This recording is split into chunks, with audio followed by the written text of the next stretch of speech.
alumnos de secundaria. Les saluda su profesor de biología, Cristian Mendoza Hidalgo. El día de hoy veremos clasificación de proteínas. Recordando que nosotros ya hemos visto lo que es estructura, entonces diremos, la organización tridimensional o espacial de las proteínas se denominan conformación.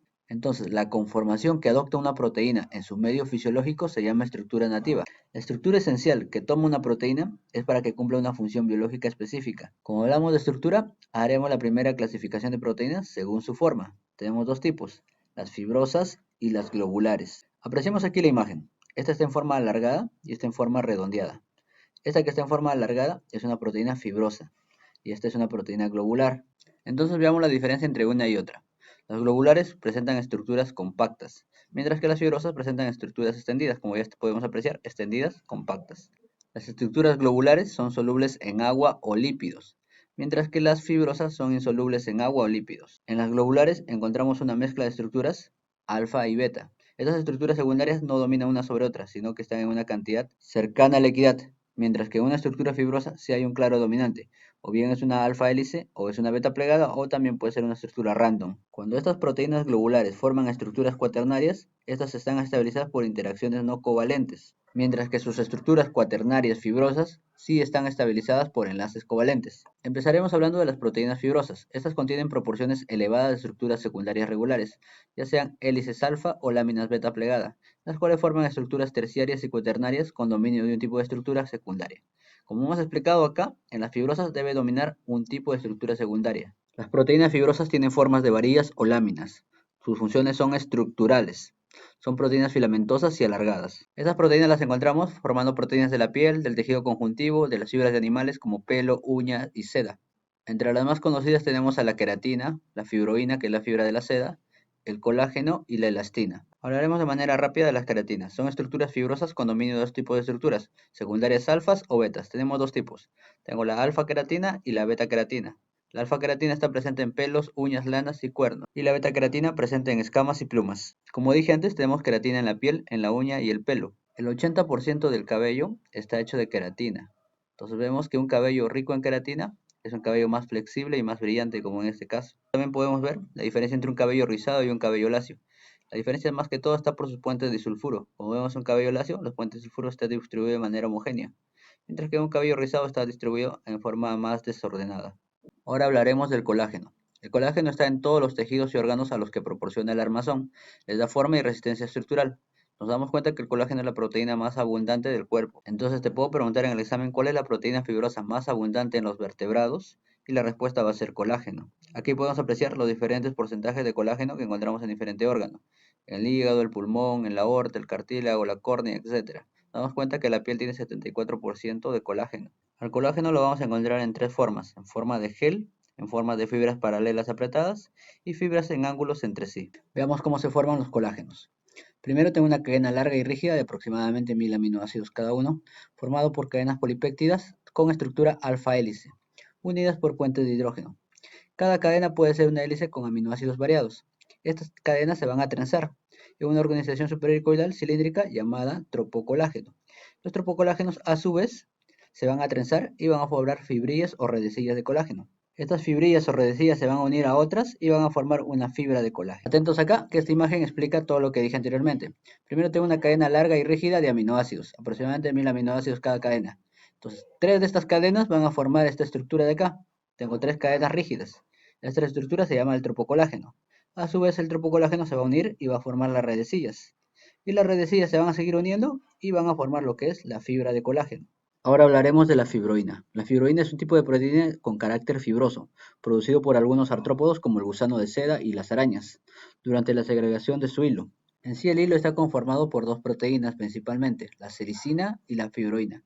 La fibroína es lo que le da el carácter estructural, mientras que la sericina le da esa estructura pegajosa al hilo. En la siguiente imagen podemos apreciar cómo este arácnido bota diferentes tipos de telaraña, ¿no? Cada araña es para una diferente cosa, pero todas estas telarañas están hechas de la proteína fibroína. En la siguiente imagen vemos esta telaraña. Vamos a tomar un hilo, este hilo de fibroína, lo vemos acá en verde. Dentro de este hilo vamos a encontrar fibras pequeñas de fibroína. Entonces, estas fibras pequeñas de fibroína a su vez están formadas por estas estructuras que son las beta plegadas. Entonces, si te pregunto en el examen, estructura secundaria que forma fibroínas, la respuesta es la beta plegada. Ahora hablaremos de la elastina. La elastina confiere a los tejidos y órganos capacidad de estirarse sin llegar a desgarrarse. Nuestra piel, así como tiene colágeno, también tiene elastina, es por eso que se puede estirar. Por su función estructural y por su alta insolubilidad, se clasifica como fibrosa.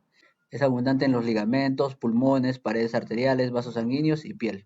La proteína de elastina carece de una estructura secundaria regular, así como las alfa y como las beta, pero presenta una estructura enrollada al azar muy móvil. Entonces vemos que en las elastinas hay estructuras random. En la siguiente imagen podemos ver las estructuras random de las elastinas, lo cual favorece su elongación. Ahora hablaremos de las proteínas globulares. Las proteínas globulares también son llamadas esferoproteínas, ya que se pliegan en forma esférica y forman estructuras más complejas, de abundantes estructuras secundarias, sin que domine una más que otra. Vemos que en eso se diferencian de las fibrosas, ya que en las fibrosas domina una secundaria. Ahora también vemos otra diferencia, ya que se caracterizan por ser solubles en el agua. Entonces, entre las proteínas globulares tenemos enzimas, hemoglobinas, albúminas e inmunoglobulinas. Ahora veamos las enzimas. Las enzimas son catalizadores positivos que aceleran la velocidad de ciertas reacciones químicas. Hay que tener en cuenta que las enzimas no interfieren en el equilibrio natural de las reacciones. Veamos lo que nos dice acá. Toda reacción requiere superar barreras energéticas.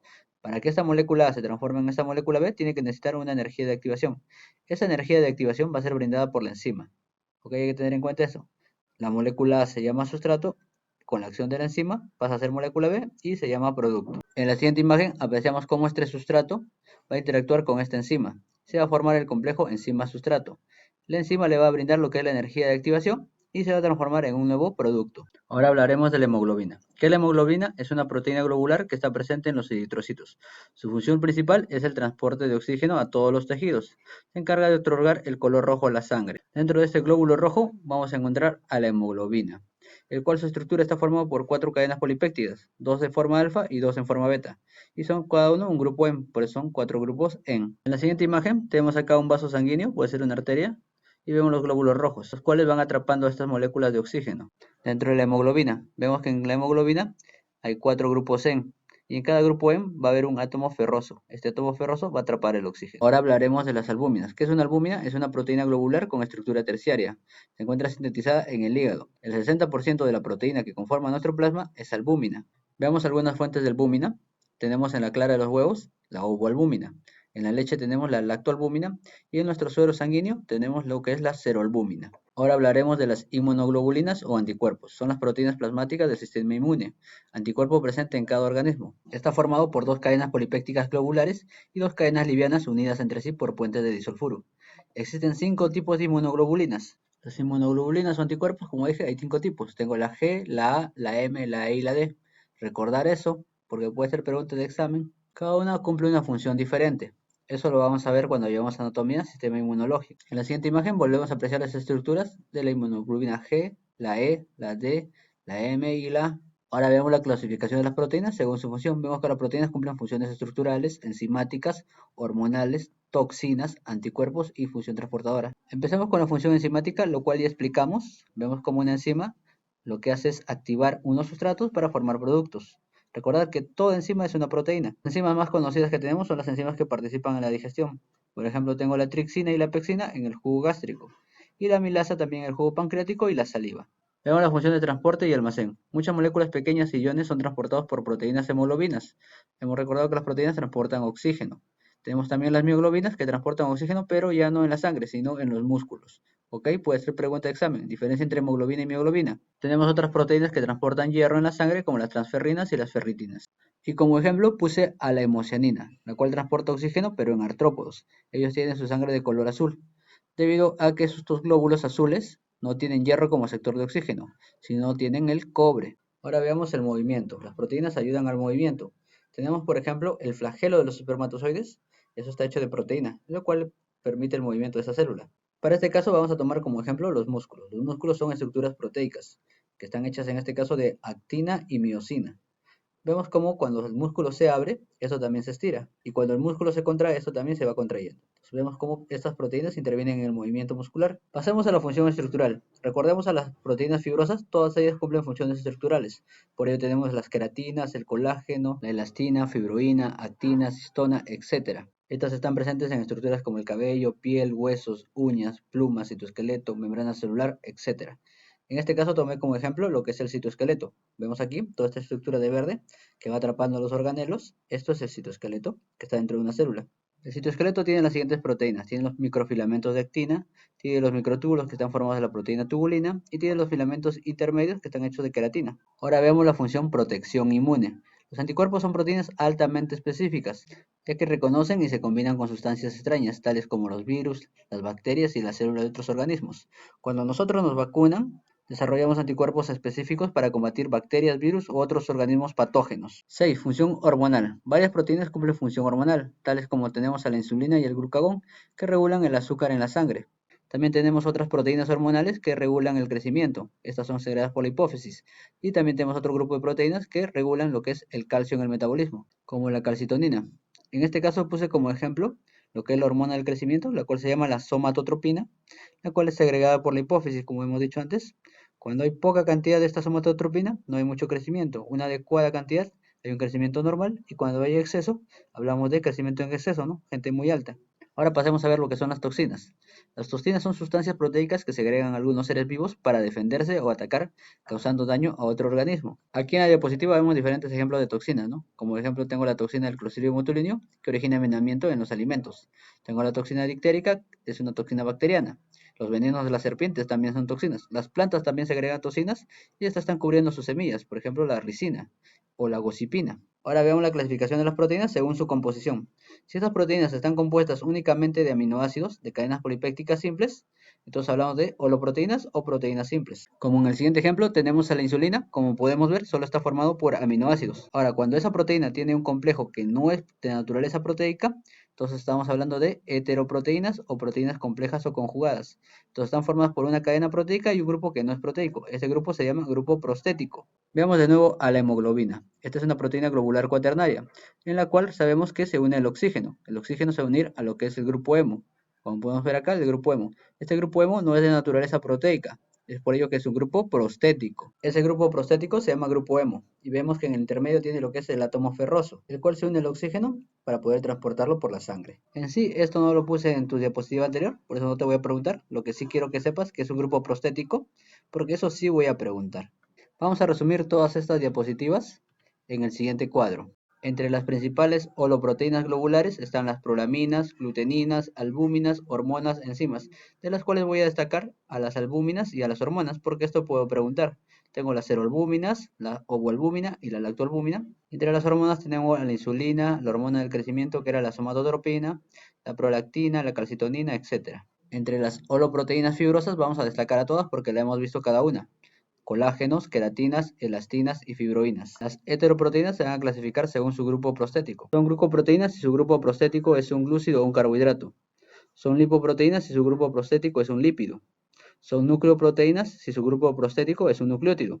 Y son cromoproteínas si su grupo prostético es un pigmento. Por ejemplo, en el examen yo les puedo preguntar heteroproteínas cuyo grupo prostético es un carbohidrato o un glúcido. Ustedes van a decir glucoproteínas. Lo mismo para las lipoproteínas, para las nucleoproteínas y las cromoproteínas, según su grupo prostético. Ahora veamos la clasificación más sencilla de todas, según su origen. Tenemos proteínas de origen animal, como las carnes, el huevo, el queso, la leche, y proteínas de origen vegetal, como tenemos las semillas, plantas verdes y algunas frutas. Ahora hablaremos de la especificidad de las proteínas. Las proteínas son moléculas específicas, es decir, cada especie biológica posee alguna proteína que otra especie no posee. La semejanza entre proteínas entre una especie y otra especie nos ayuda a ver el grado de parentesco que tienen estas especies. Esto nos permite reconstruir árboles filogenéticos y emparentar una especie con otra. Ahora hablaremos de la desnaturalización proteica. La desnaturalización proteica consiste en la pérdida de la configuración espacial que tiene en estado nativo, lo que conlleva una pérdida de la función biológica. ¿Qué nos quiere decir? Que la proteína pierde la forma original que tenía, y al perder su forma original también pierde su función. Un claro ejemplo se da cuando fríes un huevo. La ovoalbúmina de ese huevo va a cambiar su forma, lo que es la clara, y se va a volver a esta forma de aquí que ya conocemos de un huevo frito. Entonces, hay varios factores que pueden cambiar la naturaleza de una proteína. Entonces, esto también puede ser pregunta de examen. ¿Cuáles son los factores que cambian la naturaleza de una proteína? El calor, las radiaciones ultravioletas, las altas presiones, químicos, ácidos o bases. Cuando una proteína se desnaturaliza, empieza a perder lo que son sus estructuras terciarias. Empiezan a romperse los puentes de hidrógeno que lo conforman. Hay casos que si las condiciones se restablecen, la proteína puede regresar a su anterior forma.